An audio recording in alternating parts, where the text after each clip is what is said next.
இந்துக்களுக்கு புனிதமா இருக்கக்கூடிய நகரங்கள்ல காஞ்சிபுரமும் ஒண்ணு. நகர் முழுக்க இருக்கிற கோவில்களும் ஆதிசங்கரர் தோற்றுவித்த சங்கர மடமும் இங்க இருக்கிறதால இது இவ்வளவு முக்கியத்துவம் வாய்ந்ததா கருதப்படுது.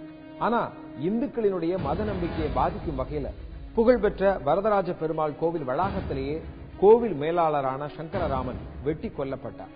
இதுல இன்னொரு அதிர்ச்சி என்னன்னா, இந்த கொலையில சம்பந்தப்பட்டதா சொல்லி சங்கர மடத்தை சேர்ந்த சங்கராச்சாரியாரான ஜெயேந்திரரும் இன்னும் சில முக்கிய நபர்களும் கைது செய்யப்பட்டு அவர்கள் மேல வழக்கு தொடரப்பட்டதுதான். இந்த வழக்கோட தற்போதைய நிலை என்ன? குற்றவாளிகள் தண்டிக்கப்பட்டார்களா? அந்த செய்தி தமிழக மக்களை மட்டுமல்லாது நாட்டில் உள்ள அனைத்து இந்து மத மக்களுக்கும் ஒரு அதிர்ச்சி செய்தியாகத்தான் இருந்தது.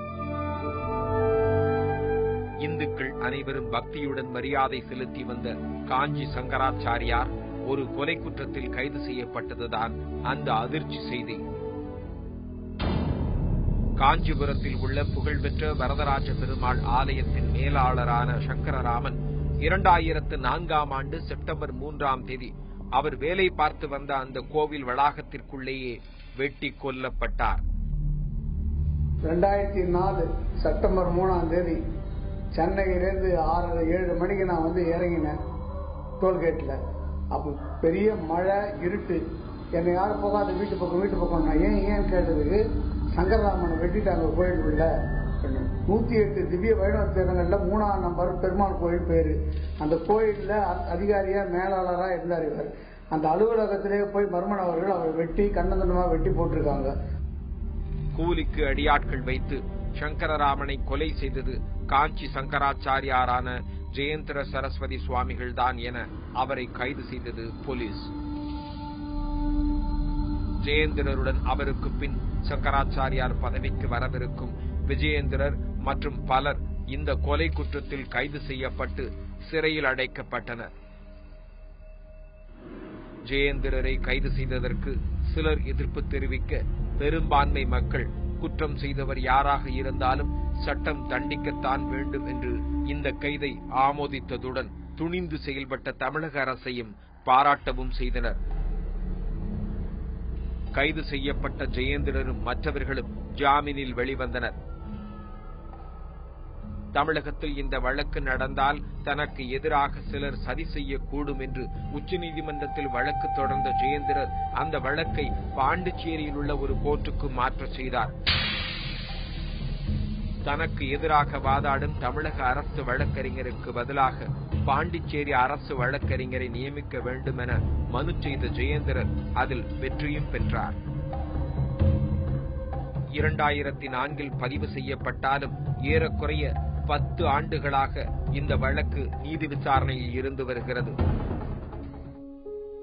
கடந்த 5ஆம் தேதி வழக்கு விசாரணைக்கு வந்தபோது கொலையுண்ட சங்கரராமனின் மகனான ஆனந்த் சர்மா இந்த வழக்கில் இறுதி தீர்ப்பு விரைவில் வழங்குவதற்கு தனக்கு ஆட்சேபனை இல்லை என்றும் தான் நீதி விசாரணை பதிவுகள் கேட்டதை தள்ளுபடி செய்து விடும்படியும் நீதிபதி முருகனிடம் கேட்டுக்கொண்டார். அதன்படி நீதிபதியும் துணை வழக்கை தள்ளுபடி செய்து விரைவில் தீர்ப்பு வழங்கப்படும் என விசாரணையை வரும் 12ஆம் தேதிக்கு ஒத்திவைத்தார்.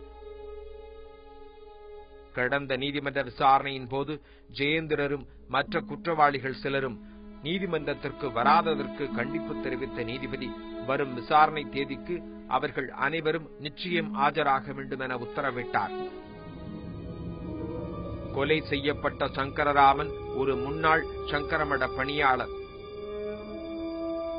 ஜெயேந்திரரும் விஜயேந்திரரும் சங்கரமடத்தின் சொத்துக்கள் மற்றும் பண விஷயத்தில் தவறாக நடந்து கொண்டதாகவும் 2 ஆச்சாரியர்களும் பெண்களுடன் அதிக நேரம் மடத்தில் செலவிடுவதாகவும் குற்றம் சாட்டினார். இந்த விவகாரத்தில் தான் அவர் கொலை செய்யப்பட்டிருக்க வேண்டுமென பலரும் நம்புகின்றனர். இந்த வழக்கு பதிவிற்கு முன்பே சங்கராச்சாரியார் மேல் ஆடிட்டர் ராதாகிருஷ்ணன் என்பவர் குற்றம் சாட்டியிருந்தார். சங்கர மடத்தைச் சேர்ந்த தங்க நகை இருப்பில் 83 கிலோ நகை காணாமல் போனது குறித்து தான் கேள்வி கேட்டதற்கு தன்னை கொல்வதற்கு கொலைகாரர்களை ஏவிவிட்டதாக தனது குற்றச்சாட்டில் கூறியிருந்தார் ராதாகிருஷ்ணன். 1987இல் திடீரென சங்கர மடத்திலிருந்து வெளியேறினார் ஜெயேந்திரர். சில வாரங்களுக்கு அவர் எங்கு இருக்கிறார் என்பது தெரியாமலே இருந்தது.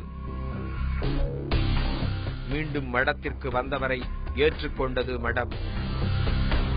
ஜெயேந்திர சரஸ்வதி சுவாமிகள் காணாமல் போனதும், அவரை நாடு முழுவதும் வலைவீசி தேடியதும், இந்தியாவினுடைய குடியரசுத் தலைவராக இருக்கக்கூடிய வெங்கட்ராமன் போன்றவர்களெல்லாம் தேடியது, அவரை இறுதியிலே தலைக்காவிரியிலே அவரை கண்டுபிடித்ததையும் எல்லாம் பத்திரிகைகளிலே பார்த்த போதே கூட அவரை பற்றிய மக்கள் மத்தியிலே ஒரு கருத்து உருவாயிற்று.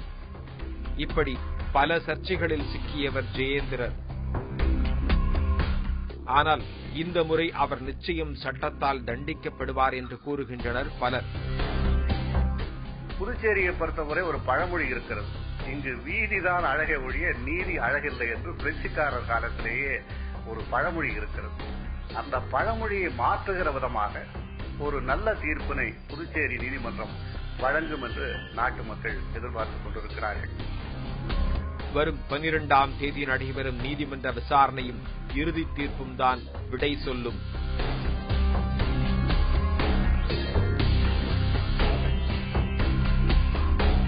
நம்ம நாட்டுல குற்றவாளிகள் எவ்வளவு பெரிய குற்றங்கள் செஞ்சிருந்தாலும் தப்பிக்கணும் அப்படின்னு நினைச்சா ஈஸியா தப்பிச்சிடலாம். அதுலயும் அவங்க செல்வாக்குள்ள நபர்களா இருந்தா சொல்லவே வேணாம். சங்கரராமன் கொலையில சம்பந்தப்பட்டவர்களுக்கும் செல்வாக்குள்ளவர்களே. வழக்கம் போல இந்த குற்றவாளிகளும் தப்பிச்சிருவாங்களா? வரப்போகும் தீர்ப்பு தான் பதில் சொல்லுங்க.